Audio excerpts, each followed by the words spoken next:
Yes. Can you hear me? I can hear you. Okay. We can start. Don't give me a gavel.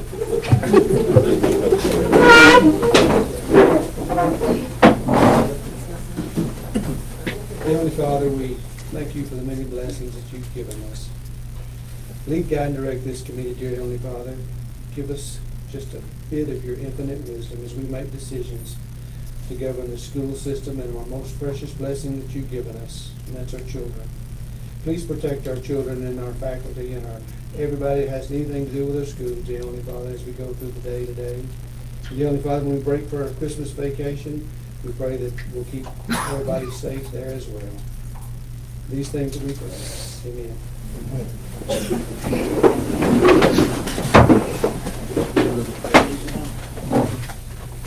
Okay.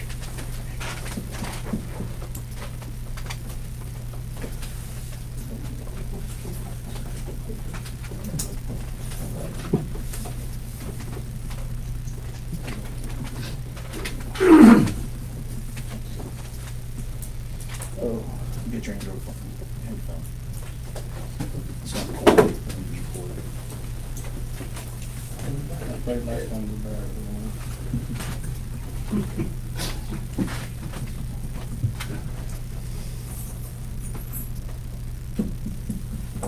Well, Lisa's out and the place fell apart. Who'd have thought it? Who'd have thought it? You made it. Polk County Board of Education regular scheduled meeting on December 9th at Chilhowie Middle School. Meeting come to order. Roll call, please. Robert Cole. Here. James Davis. Here. David Goode. Here. David Green. Here. Harmon Hardin. Here. Stan Howard. Here. Jason Lamb. Here. Sean Pritchett. Here. Mark Williams. Here. Principal statement? Yes, so this afternoon, we have a little presentation. 2 years ago, we were a level 1 school. So during that time, we received a grant that our educational group came in called Educational Elements. And they've been working with our staff for this year on personalized learning and teaching strategies and different things. So one of our teachers was a forerunner in helping present this and implementing this in her classroom. So Mrs. Bates and two of her students, Anna and Jed, are going to give you a little presentation of what is the faculty here at Chilhowie Middle School have been doing in their classrooms.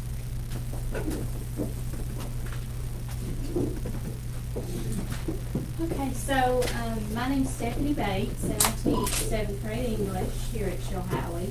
I was fortunate enough to be on the leadership team here at Chilhowie last year when we received the grant. So I got to become familiar with what this new initiative looks like, kind of before the entire faculty did. So I spent the summer researching personalized learning and learning more about it. Got to go to some workshops and that kind of thing. So with my slideshow, we'll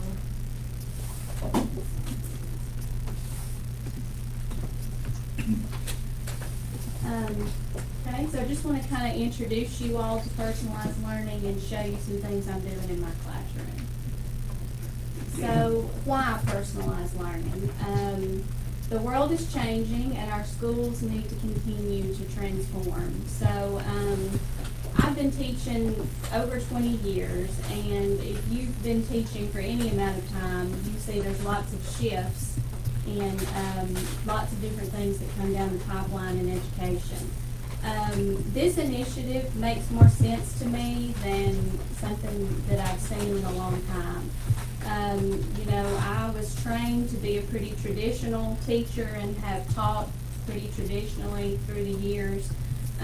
Just the past few years I've been noticing just a big change in my students, and this particular initiative just fell right into place with some things that I needed to do to change up my classroom.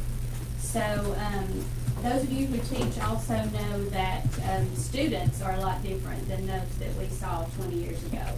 So, we need to continue to change to meet their needs. Students need to become problem solvers. They need to be better at collaborating, and this is one thing that we've spent a lot of time really trying to concentrate on with personalized learning. They need to be owners of their learning, and they need to become lifelong learners. So students need learning in classrooms to be accessible, relevant, and reflective of how they learn outside of school. And to make PL, personalized learning, accessible for students, I provide for them, and I'm going to show you as we go through the slide, what I call a playlist. And I provide that for them, a paper copy each week, and also I send that out on Google Classroom. So that way they can work on what we're working on in class at home or on the bus or wherever they want to work on it. So it's accessible to them through that. It's more relevant, sorry, this keeps going off. It's more relevant to them because their assignments are more tailored to meet their individual needs. So we're not giving them more than what they need. We're giving them just what they need. And we're able to better identify that through personalized learning. And it's reflective of how they learn outside of school, because the classroom environment looks a little different in a personalized learning setup, and it provides more of a homey feel for them. And I also have pictures of kind of how I transformed my classroom that I'll share with you as we go through. So what is personalized learning? There's no real concrete definition for personalized learning, but it's customized learning that focuses on providing individual support and ensuring mastery based on each student's strengths, needs, and interests. So I have the opportunity now in my classroom more than ever to work one-on-one with students and also to work in small groups with students. I'm constantly doing formative type assessments with my students now, and I can quickly see when we have problem areas and things that I need to work on just right away. And I have a setup in my classroom called the teacher table. And so when I see that those problems arise, I can address them immediately and take care of those students that need that extra help. Those students that don't need the extra help are provided the opportunity to move on and do things that challenge them. So that's why this is a good setup. The overall goal for students is to understand how to develop into independent thinkers and doers with agency and ownership of their learning process. So, you know, the mama in me comes out a lot with my students, and Ms. Dunn can attest to this because every evaluation she brings this to my attention. But I like to spoon feed. Just the mama in me comes out, and I don't like to see kids struggle, and I don't like to see them feel uncomfortable. And at the middle school age, that happens quite a bit. So I struggle with that, just not wanting to spoon feed them. But in order for kids to become independent thinkers, we have to give them a chance to think on their own and to learn how to think. So when students are given the opportunity to feed themselves rather than me spoon feeding them, they have a choice. They choose what they want to learn. They choose the process they want to learn that in, and they automatically take more ownership of their learning when you give them that choice and that voice. So that's worked out well with this process. The company that we got the grant for personalized learning through is called Education Elements, and this is their 4 core elements that they really push with this initiative. Of course, targeted instruction is instruction that's aligned to the specific student needs and learning goals. Student reflection and ownership. Ongoing student reflection promotes ownership of learning. I give my students a chance every week to reflect on what they've done the previous week and what we need to work on. We spend a lot of time on goal setting. So each week they have a chart where we set those goals, and then we go over every day, did you meet your goal? What if you didn't, why not? We also talk about the items that they have listed on their playlist each week and things that they would like for me to change or things they really like that week. It's also flexible content and tools. So instructional materials allow for a differentiated path, pace, and performance tasks. So students, teachers have been taught how to provide differentiation for students for quite a few years. But with personalized learning, we have a great opportunity to differentiate their path. Students love it because they can work at their own pace. Faster students can continue on and work on something else. They're not coming to me asking me, what can I do when I'm finished? And students that need more time or more attention from me can get that time and attention. And then, of course, data-driven decisions we've been teaching, for years with, looking at the data and letting that drive our instruction. But with this type of teaching, there's more frequent data collection, and that kind of informs my instructional decisions. Because like I said earlier, being able to formative assess over and over again every day, it drives your instruction that way because you're collecting data constantly. And I know it's going to be difficult for a lot of you to see this, but with personalized learning, a big component of that is to provide students with what I call a playlist. Some teachers use menus or choice boards, those kind of things. But on my playlist, of course, at the top I have listed standards, and I have those written out, of course, up in my classroom. And each week, and playlists can be set up with, one activity or weekly or with a unit, however, the teacher wants to set it up. But I set mine up weekly, so each week my student gets this.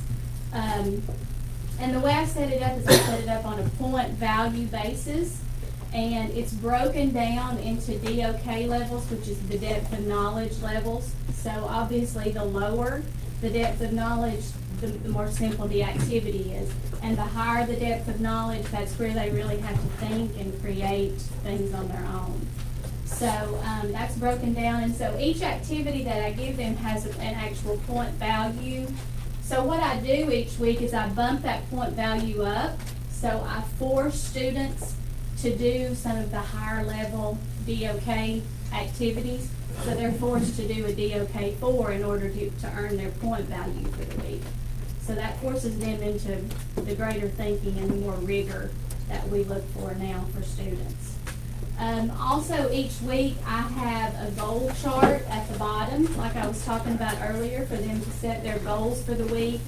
And then at the bottom, of course, is where I do the grading piece with this.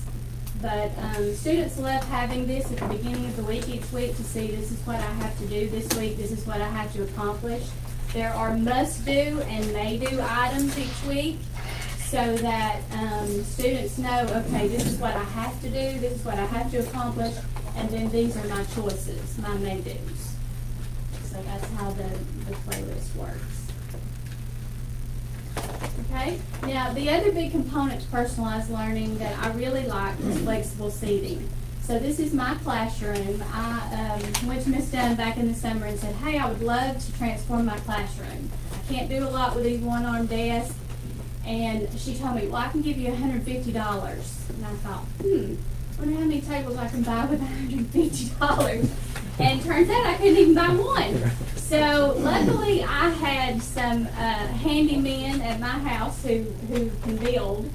So I got my husband and my son involved, and we went and bought lumber, which was much cheaper than having actual tables. So they got the lumber and built the tables, and I did the painting. But these are just a couple examples of my collaboration stations where students can go and actually work with their buddies or with whoever they choose to work with. Sometimes I form the groups, and sometimes I let them form the groups. But just with the flexible seating, like you can see, this is actually a tall table, so they can choose to stand or sit, whatever they want to do here. And then this is a lower seating table with actually more spaces for them to work. So this is just a couple of examples here.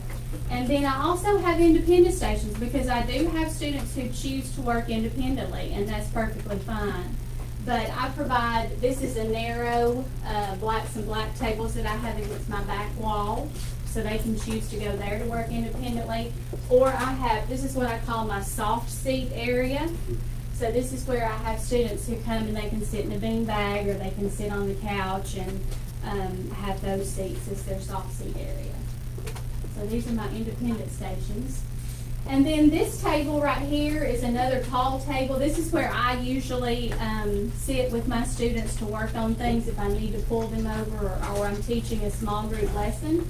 And this particular group of students, I would typically be sitting here with them, but they're working on a vocabulary review game that they created to review for vocabulary tests. And then here, these are just two girls that I pulled for whatever reason to work with them on a specific skill. So this is where I would normally be if I was pulling students over to work with them. Okay, and I have a couple of students who are fabulous workers for me. Anna is always so diligent about everything that she turns in and works very hard. And Jed is just so creative. I absolutely love every week to see what he's going to come out with. And so these two students I've asked to come and speak. And then at the end, if you all have questions, we're happy to entertain those. Okay? One thing that I really like about part-time is that when you're friends with all your most students and you play college, you can keep the neighbors like your doctor. Another thing is that you can work at your own pace, and there are independent activities but also activities that I feel like on the side. In this picture, I'm working with my friend Kendall on a vocabulary.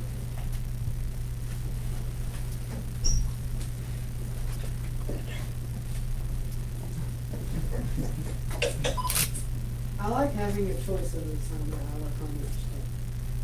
The playlist makes it easier for me to keep up with what I have to accomplish each week. I can get extra bonus points when I exceed the number of required points each week, and also when I complete my goal. Personalized learning has helped me learn to be more responsible for my work. I like being able to incorporate my creativity like I did with the vocabulary game that I did in the fall and winter. The vocabulary game is a game I made that has synonyms and antonyms of the words that we're going to review and test on this week.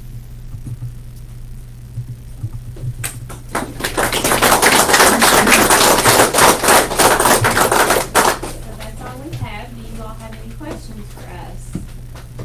Are we incorporating this other characters other than this language arts? Yes, she and I were talking after we set this up, and we were trying to calculate how many teachers have either dabbled in trying, and she went in head first, and she just dove in.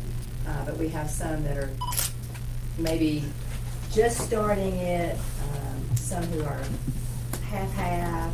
So we were thinking maybe 50 or 60%.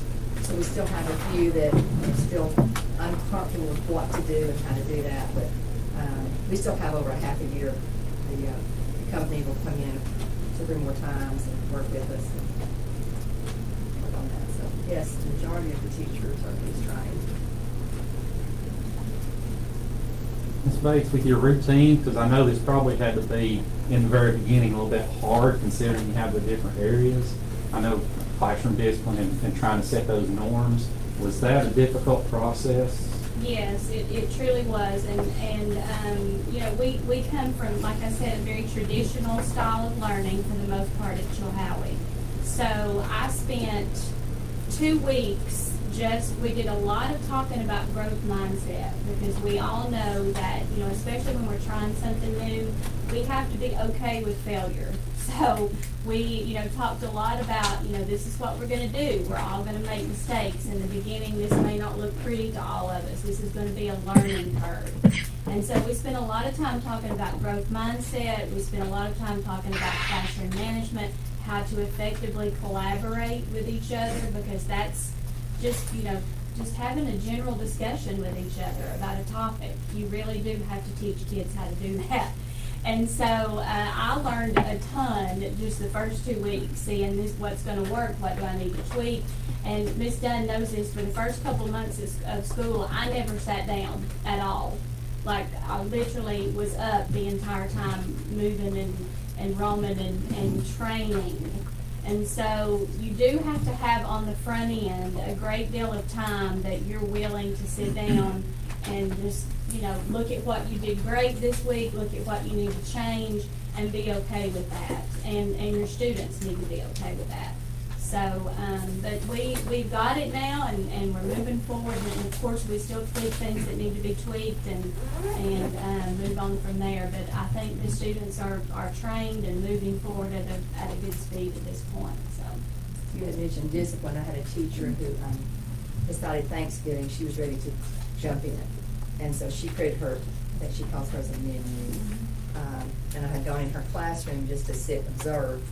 And she had said, like the first couple of periods, this was like third or fourth period, and she said the kids were better behaved, worked better, just the environment, the playlist of what they got to choose, work on it when they wanted to. If they were tired of it, they put it away, work on something else, and come back to it. So she had already seen, because I think discipline was something they were afraid that they would lose, but actually the students were working. And I will say, I knew my students better this year at the end of August than I would typically know them by December in a typical school year. Just because I got to spend so much time one-on-one with them and, you know, in small groups with them and could rotate around, and just that relationship piece that we all try to build. It was great this year. I really felt like that freed me up to do the things that I had always wanted to do, as far as be able to do that one-on-one kind of thing with them. So this is totally student-driven, they drive themselves? It is not totally student-driven, no. We do have, I still require them a goal or two a week. Like, for example, on Tuesday of most weeks, I do a whole group lesson, which looks very much like a traditional lesson would look. So we do still have some whole group time in there, but we have less whole group time than before. So, you know, there might be a day or two a week, like I said, where I give them their goal, and I will say, this is our goal for today. This is going to be your goal for today. But then they also have that choice as well, you know, through the week when they want to work on whatever they're working on. You know, just for example, a vocabulary test that we typically would have all taken on Friday of every week, we now can take Tuesday if we're ready, Wednesday if we're ready, Thursday if we're ready.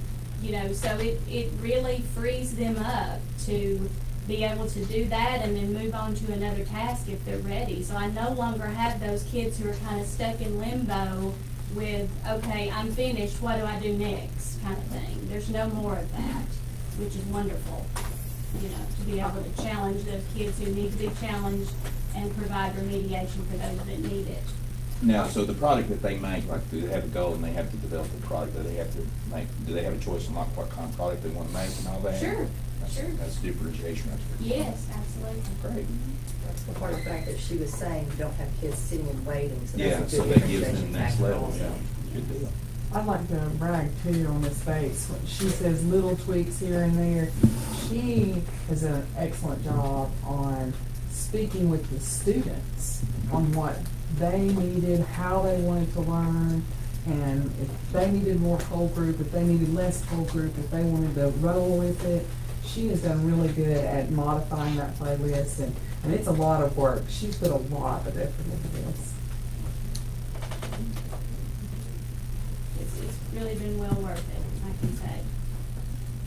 Just one more question, sorry, I know we're wrapping up, but just, I know we mentioned discipline, but just the academic process in general, do you feel like the kids are at a higher level that you have this year based on in the past? I do, and one specific thing was the vocabulary test that I noticed. The first couple of weeks in, you know, it's a little iffy because a lot of them really haven't gotten into the discipline of the studying. You know, I really do have to study. Yes, we work with these words all week, but I really do need to study, kind of thing. And like the first and second vocabulary test that I gave, I was blown away. I only had like one kid that did not pass that vocabulary test. And I've never had that kind of results or those kind of scores with that. So I don't know if it was just the accountability of me making them, you know, come to my table to take the test, or if it was just giving them that choice. I don't know what it was, but I saw a lot better results than I had in the past with that kind of thing. So I'm really anxious to see. We're going to do our winter benchmark coming up, so I'm really interested to see how those scores come out. Any more questions? Thank you all. Thank you.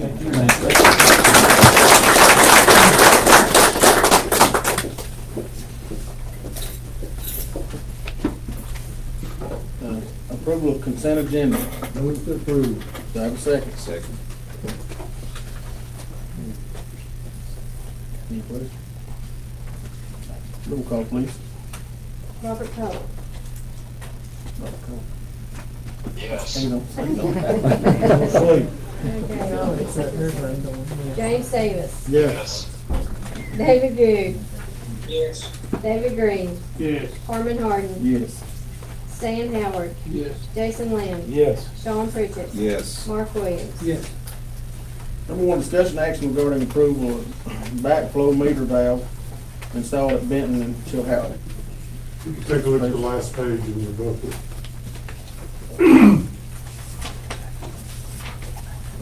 Very nice.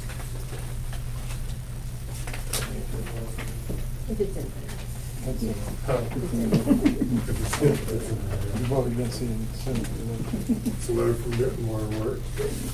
Move to approve. Do I have a second? Second. Any more discussion? First. Second. We have one installed already, the other was on back order with Allen Collins Plumbing, which is doing the work. So we got water coming in two different directions here. Do we have, You said you got one installed, where's the other installed? oh, there has to be one installed at Benton and one at Chilhowie. Oh, two different. And we've already. No, the main line coming in. Yes, but there'll be two backflow meters though, one when it branches to here, and one when it branches to Benton. And the Benton one is installed, so we're waiting on the back order with Chilhowie Middle School. We did Polk County High School, I guess, 2 years ago maybe, right around that time. I Y'all remember them testing. So it's just mandatory. We had that problem that we had to close school specifically because of that. And it's just something we have to do by law anyway, so.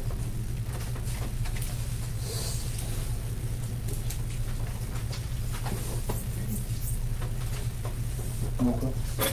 Robert Cole. Robert Cole. Yes. James Davis. Yes. David Yes. Good. David Green. Yes. Harmon Harden. Yes. Stan Howard. Yes. Jason Lamb. Yes. Sean Pritchett. Yes. Mark Williams. Yes. Over to the addendum. Number one, approval of miscellaneous warrants. Move to approve. Have a first, do I have a second? Second. Have a second. Any discussion?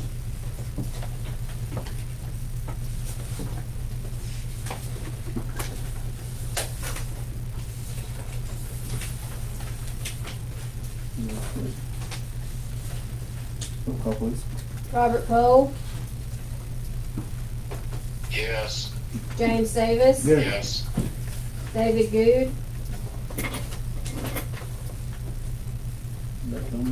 He's still in there. Okay. David Green. Yes. Harmon Harden. Yes. Stan Howard. Yes. Jason Lamb. Yes. Sean Pritchett. Yes. Mark Williams. Yes. Number two, discussion action regarding the state of Tennessee sponsored program, Human Trafficking for Tennessee Educators. So when we got this email from the State Department saying that this is something that's going to be required for every educator in our system, you know, my trusty right hand's over here. So I put them on that and said, find us a program, and I think it was Dr. Goodman that found out about this, and we're going to be using this, and every educator will be required to complete this. And there's a little bit about that on the second page or the back of the first page. Is this like online, they have completed? Yes. Okay. There's several things that educators in our system have to complete every year, including things like bloodborne pathogen training. And there's probably 5 or 6 that you guys say that have to be done every year. So this is the newest edition. I move to Is approve. it all teachers' aides also, office staff, everybody, or Is just? it all educators or just? The only thing the law says is educators. That's all it specifies is educators. And specifically, I mean, it says teachers. Okay. So teacher assistants don't do this? It did not, all it said was teachers on there. It didn't really go into the parapros or any of the other individuals. We just have to get that approved by the Board of Education before we administer it. I don't think there's a cost, is it? It's free. Aren't teacher assistants also mandated reporters? What was the question? Isn't teacher assistants also mandated reporters too? If a situation happens, they need it. I don't know if they are required to. We can check on it though, and make sure. We certainly want the teacher's assistants. Yeah, Every everybody. employee is a mandated reporter. What did you say? Every employee is a mandated reporter. If you see something happen, you have to report it. Yes, I just don't know if every person, having said that, I don't know that that means that every person has to pass this course, or take this course or not. We'll check on it though and make sure that we do whichever one we're supposed to do. Right now, we know that teachers do, so beyond that, if that's what it requires, we'll make sure that they do. The main thing is for you to approve, this has to be approved before we do it by the Board of Education. In the same note, or in the same breath, it's required to be done by the State Department, so. Move to approve. We got a motion to approve, we got a second. Any more discussion? Roll call, please. Robert Cole, Yes. James Davis, Yes. David Good, Yes. David Green, Yes. Armin Harden, Yes. Stan Howard, Yes. Jason Lamb, Yes. Sean Pritchett, Yes. Mark Williams. Yes. Yes. Robert got to vote twice. And right before we go on, the program that you saw, I don't know if they talked about this, but these two guys are the ones that spearheaded this grant and got it started. And you know, in the past couple of years, the different grants they've been involved with, and they've brought a lot of money and a lot of educational processes to our school system. So, I mean, all of us greatly appreciate the work you do. They And they've really do been a very good job. supportive to us through it as well. We appreciate that.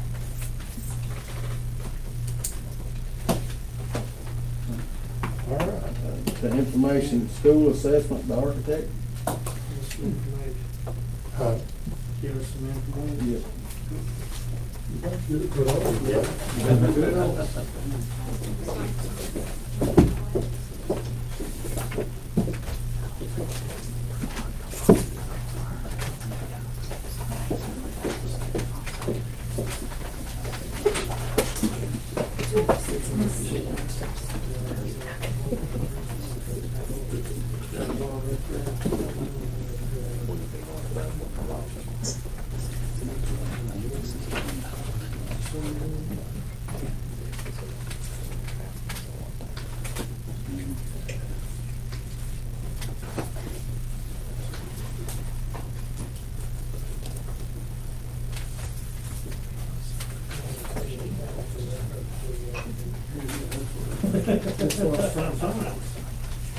So you off too.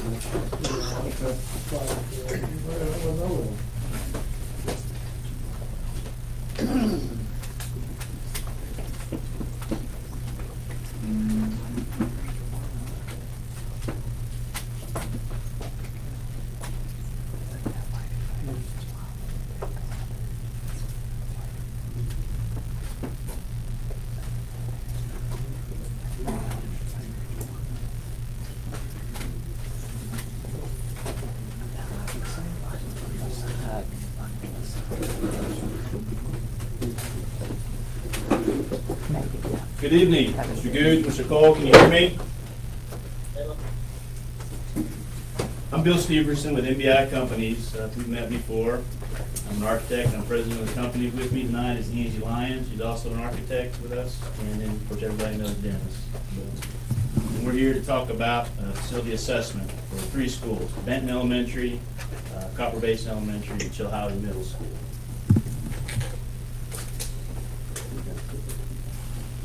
Okay. As you know, we were asked to come in and do an assessment, so that's kind of what this is. We've got the assessment reports that we'll pass out after the presentation. This is just kind of a brief summary, just kind of hitting the high points of that report.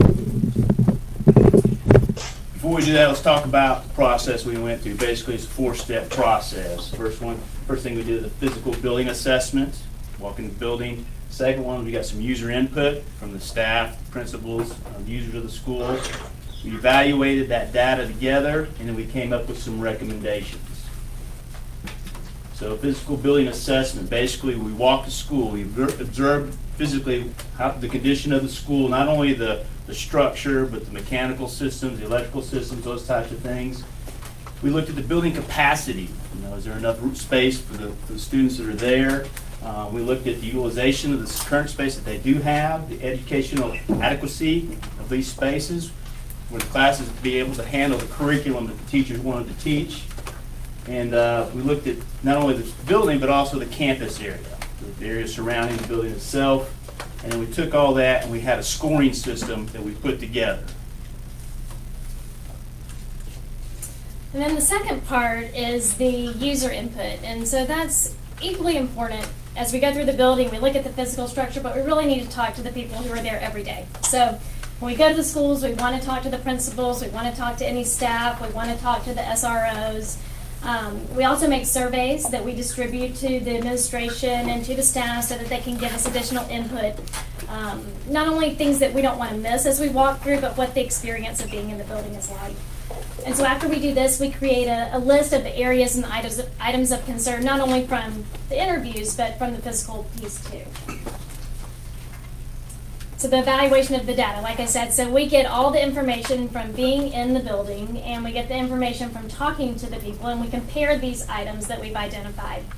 And we consolidate these, make a consolidated list, and we put this all together in our booklet. So what we do is we create commonalities, the outliers, and we put it in a format that you guys can understand. And we make it very data-driven. So it's not based really on our opinion, it's our professional opinion, but it's driven by what's actually there.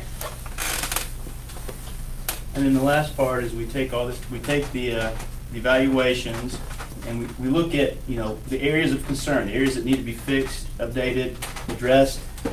And how can we do that with the existing structure, with new construction, look at the different ideas that come together, and then evaluate the cost effectiveness to do that. Is it cheaper to renovate? Is it cheaper to add on? Is it cheaper to build new? So we kind of put all those things together, keeping in mind that these are existing schools that are being inhabited.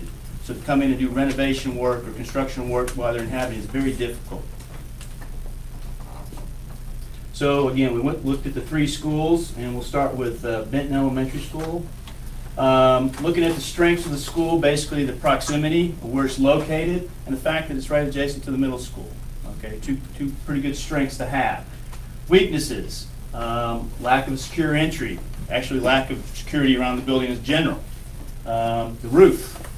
Deteriorating roof. The roof actually has a very, very low slope to it, which creates some issues with some pawning that we'll get into in a second. Deteriorating veneer. You go around school, there's areas where the veneer start to deteriorate and soon will start to fail. A lot of areas that are outdated need to be addressed. Lacking spaces for things such as music and STEM. STEM classes are starting to become more available even down in elementary schools. Furniture, equipment, restrooms, we won't really get into that, but that's, speak for themselves. The ability to adapt to new technology. Looking around, schools were built back in probably the 50s, so nobody understood the technology that was going to be available today. So trying to make the schools accommodate the new technology, not only for today, but moving forward in the future. Poor air quality, the mechanical systems here aren't the best, aren't the most ideal, create a lot of issues. And need to, even outside, even tonight, having some clearly defined areas for parking, bus drives, car drives, those types of things. So areas that we're looking for improvement, obviously, even though the two buildings are adjacent, they're detached, so we don't like to have detached buildings. I know at one point campus layouts are very popular, but nowadays with security and the elements, we like to have everybody under one roof.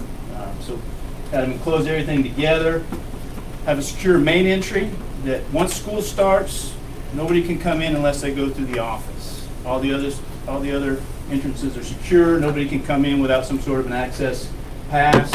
Improve the auditorium, functionality and safety, obviously HVAC improvements, improve the restrooms, the aesthetics, and updating all the furniture. Again, we're seeing, it was great that we had that presentation, we're seeing a lot of collaboration. That's kind of a lot of students now are doing collaborative, so they're getting away from the individual desks, going more to the table formats where they can do that. On site, we want to improve the circulation in the driveways, parking, make sure everything's compliant with handicap accessibility. We want to secure the whole campus with fencing, not just the building, but we would like to secure the whole campus, and then update with site lighting and security throughout. We've got some pictures. This is just a sampling of the pictures that we have. Obviously, old equipment. We talked about the low slope of the roofs where you get water ponding, especially where you've got penetration, which is a real problem. We've got deteriorated flashing, where walls and roofs connect, which can be a problem. Issues with the soffit starting to fail. We've come in and put in some mechanical units. The PTAC units, kind of the through-wall units, aren't the best type of mechanical system there is. And where they put them in, basically they put in wood around them, which will deteriorate with weather. We talked about the veneer starting to fail. Having accessible entrances that are easy to get to and out of. Again, kind of where the wires are coming into the school, being able to handle technology. And then you've got a lot of areas where the roof, when it does drain, drains right at the base of the building, which can enhance that deterioration of the veneer. On the inside, again, restrooms are an issue. Not a secure entrance. The auditorium, you can see where the ceiling tiles are all sagged, just because they don't have a lot of humidity control there. Again, just not enough power outlets to handle today's technology in the classrooms. The cafeteria area here, they got a sagging lintel, but also since they do share a cafeteria, the way they have to schedule lunches, they don't want the middle school kids and the elementary school kids to eat at the same time. That's just a bad mix. So it does force them to stretch out the lunch time from when they start to when they finish. So kids are eating earlier than maybe they should, or a little bit later than they want to. Deteriorated finishes throughout, penetrations. Anytime you have unsealed penetrations, both on the inside and the outside, that allows for all kind of critters and things. I think one teacher was having, one of the schools was having a problem with wasps getting into the classroom. Again, mechanical systems, roof leaks, where they have tried to accommodate technology, just things that are trip hazards or could be in the way, and then having ADA compliant, not having ADA compliant door hardware, and things like that. And again, trying to address the technology aspect of it. So Copper Basin, it's very similar. A lot of the concerns and the weaknesses are going to be very similar. The strengths, the proximity to the highway. Weaknesses, again, the lack of the secure entry vestibule. The detached classroom building at Copper Basin, you have the wing, the detached wing, and then you have the gym, so you can have two buildings there. Deteriorating areas and associated voids in the physical structure, that's very similar to what we're seeing actually at both of the other schools. And again, lacking areas for classes such as music or STEM and those kind of things, and the furniture. So all these things that we're seeing, and we're gonna see that again at the middle school. Some of those same items, restrooms, the utilities, the HVAC, and then the parking. The parking is just not defined. When you get there, there's not enough, and then what you do have, the drives are not defined. So what do you do to fix that? So for the areas for improvement, you're really going to see things that are addressing all these weaknesses. And again, it's similar to at Benton, enclosing the connector or putting all the buildings under one roof so the kids aren't having to go outside. Main entry security and security throughout the building. We want, not only do we want there to be a secure entry vestibule so that people can't just come right into your building, but we want the people in your office who are controlling that to be able to see. We want them to be able to see the people that are approaching their building, and when they come in, see where they're going into your building. And they just can't do that right now.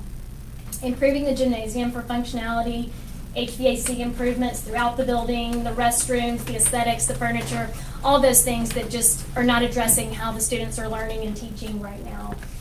For the site, like we mentioned, improving the circulation and the drives, the ADA, the fencing. So again, that's consistent with all the schools that we would like to see the entire campus fence, and then the site lighting and campus security.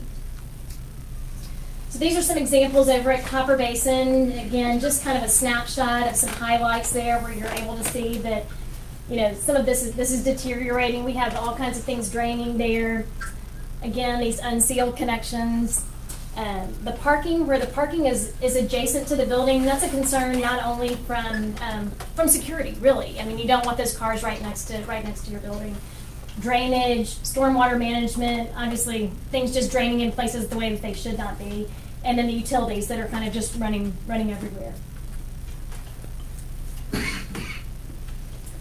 So inside, you know, this is your entry right now, and once those people come in the front doors, they've been buzzed in, but they aren't forced to go anywhere to check in. So they can just come in, and you can't see anyone. So if you're in the front office, you have a camera, but you can't physically lay eyes on who's coming into your building. So we see some of the deteriorating structure right there. Again, you know, there's just not enough. There's not enough plugs. There's not enough addressing how the technology. A lot of these dehumidifiers, we're seeing that in a lot of places, and that's just the HVAC not being adequate. And again, some interior deterioration. So here, and again, many of the similar weaknesses, the strengths. You know, the football field looks really nice out there, and that's a great thing. You know, it's important. We know it's important as we look at these schools. It's not just day to day when you're in the school, but it's the community too. And we know that these are important pieces to the community, and how can that address the community needs. Another strength, the adjacency to the elementary school. So that's a great thing. It's convenient, and you can share some functions. What we're going to see in the weaknesses, and Bill touched on it, that if you're not doing it in a secure way, that can then become a weakness and a challenge. And then the convenient location in Benton.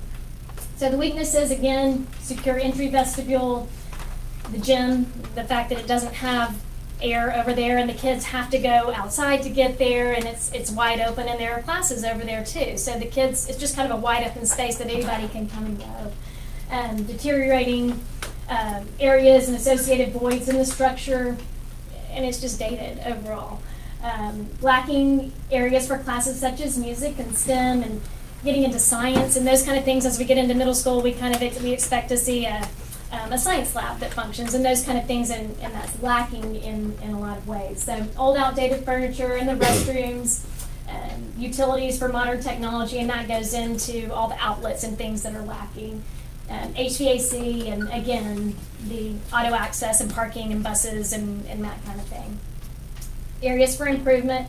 Again, we'd like to see everything under one roof, and the kids aren't having to go outside. Security, visibility, auditorium, HVAC, restrooms, aesthetics, STEM, science, all those things that we would like to see brought into the building. And then again, the site for circulation and drives and parking, fencing, and then the lighting and campus security. So some examples over here. You can see how one of these window units, in order to make sure that it's staying up, had to put a little hole there. So obviously that's not ideal. This is an example of it's gravel out there, and so it's not really marked where people should go, and it kind of becomes wherever is a convenient place to stop or go. Some of the deteriorating brick. We also have some neighbors that it's not totally isolated. So we are not fenced, we're not secure from people that can come and go on your campus, and you don't have control over that. Drainage concerns, and again, kind of as Bill mentioned on some previous pictures, some of the wood that's been put around some of the HVAC units. Inside, the restrooms, and the lack of the secure entry vestibule, and the lack of control because of that. Some of the deteriorating floors, and you see that throughout. ceilings that are having issues, and the science labs up here that are just not functioning. And an example of the modifications that have to be made to make that function at all. Part of the user input, we issued out a survey and got some feedback from the staff and the principals of the schools. And I will say this, I mean, we're showing you, I mean, these schools are old, 70 years old or so. So they've done, the school system, in my opinion, has done a great job maintaining what you currently have. It's just come time to possibly look at doing something a little different. I think the staff and the teachers are doing great with the tools they have, but we'd like to arm them with some better tools. Some of the comments we got specifically regarding Benton was the issues with the physical building can outweigh the positives of the school. I mean, people have, they feel good about school. They like coming. They have a lot of positive outlook on school. Building and infrastructure is our school's greatest weakness. Okay, when you come to school, you don't want to have to worry about being too hot or too cold or those types of things. You want to focus on learning. We need to improve the library, auditorium, and playground. Children need a canopy covering when they load into the buses. So when kids go outside in inclement weather, we want to make sure they're covered so they're out of the elements if they can. That's just kind of a thing we like to do. Improve security, obviously with complete fencing around the campus, and unpleasant odors, and that typically lends to either bad air quality or issues with the restrooms. Comments about Copper Basin Elementary School. Security of the building needs to be addressed. Restrooms need to be renovated. Library needs to be more technology driven. New furniture that allows for a collaborative approach to learning. Building is old and in need of repairs. And then with Chilhowie, restrooms are inadequate and need repairs. Security of buildings needs to be addressed. Gym needs air conditioning. Classrooms do not have enough outlets for current needs and technology. I'm concerned the facility is making faculty and students sick. Air quality is a big deal with that. And broken windows and cracks need to be repaired. So now we're going to talk just a little bit about the checklist and how we compile all this information. So once we have all this data, how do we compare the schools or even tell you how your school's doing? And this is a little bit of how we do that. So we create a checklist. So it's a spreadsheet, and we put in all the different categories and all the different line items that we are looking at, and we score it. So we score it from a 1 to 5, 5 being good, the best, ideal, and 1 being inadequate. And after we do that, we get scores in all these different categories. So we get a condition assessment, a functionality, and educational adequacy. So the condition assessment is really your cracks in the walls kind of thing. Functionality is how are your classes, the sizes of your classrooms, and those kind of things. And then the educational adequacy is do you have the right kind of classrooms for what you're teaching? So are you teaching in a storage closet? Has that been converted into a room for small groups? That kind of thing. So once we do that and we have the scores, it translates into a percentage grade. And you can think of that kind of how you think of a report card. So a 90 to 100 is an A, and an 80 to a 90 is a B, and that kind of thing. A new school, we would expect that to be 100. So your school's Benton Elementary overall was a 49. Copper Basin was also a 49. Now how that broke out a little bit was a little bit different, but they're very, very similar. So their state and where they are is very, very similar. Chilhowie here is a little bit lower, so that's a 43%, and a lot of that is because it is a middle school, and what we would expect to see in a middle school is a little bit higher, and so it's lacking coordinates with that. Do you have anything to add to that, Philip? No, I think those are, based on that, you can kind of get an idea that we would address Chilhowie as probably the #1 priority, followed by Benton and Copper Basin. So based on the scoring and the input that we've gotten, we came up with some recommendations. Now these are kind of recommendations just based on facility assessment. We haven't done any programming, we haven't done any design. So these are just what we would recommend, knowing what we know about your facilities now. And so basically, based on the condition of your existing facilities for Benton, we would recommend a new school, the pre-K through 5th grade, to replace the current Benton Elementary. I think your current enrollment right now is 427, So we would say replace it with a school that would have, house up to 500 students, allow for a little bit of growth. We would also recommend that you upsize the core a little bit, so that in the future, if you wanted to grow into 600 students, you could. We wouldn't provide classroom space for that many, but we would at least have the core size large enough to handle that. Based on some previous conversations, I think it would make sense to locate this on the property, basically behind the current high school that you all acquired. For Copper Basin, again, we would recommend replacing Copper Basin with a new pre-K through 6th grade, which currently it's set up as. It only has about 338 students, so it wouldn't be as big. So we would say up to about 400 students. Upsize the core to accommodate up to 500. Again, we wouldn't have that many classrooms, but we'd have the core that if you wanted to, we could add classrooms on in the future and could expand it up to 500 students. And looking at the layout of the property there, we think there's space that you could locate on the current campus at Copper Basin.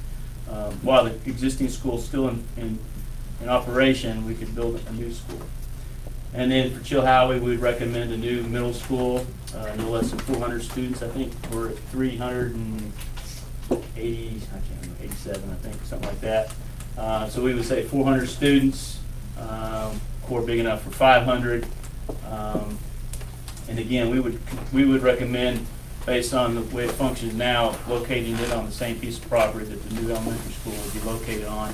The idea was they could share some facilities, whether it's a kitchen, an auditorium, maybe an auxiliary gym, those types of things to help with the efficiencies of the structure. The things that we would look at for all three schools, the components we would look at is basically a secure main entry and corridors with clear sight lines. Okay, so with just a few number of people, you can monitor all the common areas of the schools. Adequate parking and vehicle access. We would separate car and bus traffic, segregate those so they don't ever cross and intermingle. I don't know how many car riders you have to drop off, but that's always a problem. Gymnasium supplied with heat and air conditioning. Open inviting media center with infrastructure for current as well as projected future technology. Open inviting cafeteria with an efficient kitchen. Infrastructure throughout the school provide current projected, again, being flexible enough to accommodate future technology, not only current technology, but future technology. Efficient, effective HVAC systems, not only to help with air conditioning, but also help with your life cycle costs as we go through with utility bills. Durable roof system with a warranty and efficient drainage so that we can make sure we don't have roof leaks. ADA compliance throughout. Classrooms with adequate lighting, both natural light as well as artificial light. Again, locate the Benton School adjacent to the middle school to take advantage of some of the services, and auditoriums that are accessible and capable of handling school functions. With the middle school, we would also recommend science labs, some functional science labs geared for middle school age kids, as well as any of the athletic field and facilities that go along with the extracurricular activities associated with middle school, softball, football, baseball, soccer, those types of things, the bleachers and field houses and those types of things. And with that, we've got the written report that we can pass out for you guys to look at. It actually has our scoring sheets and it goes into detail and it's got a lot more pictures. But with that, we're open to any questions or conversations you all would like to have. Just board know that this is a necessary step, the assessment part, necessary to qualify for any kind of loans or any kind of plans drawn up. You have to have this part done, and that's all we're going with this next step. Bill, when you look at how inefficient these three facilities are compared to an updated facility, you talk about just cost of maintenance, cost of energy usage, water usage. If we get to a point where we can actually have new facilities, how much do you think, percentage wise, or any kind of estimate you might have, as far as just the savings in cost in what we currently see with old lighting compared to new LED, new fixtures in bathrooms for water usage, you know, things like that?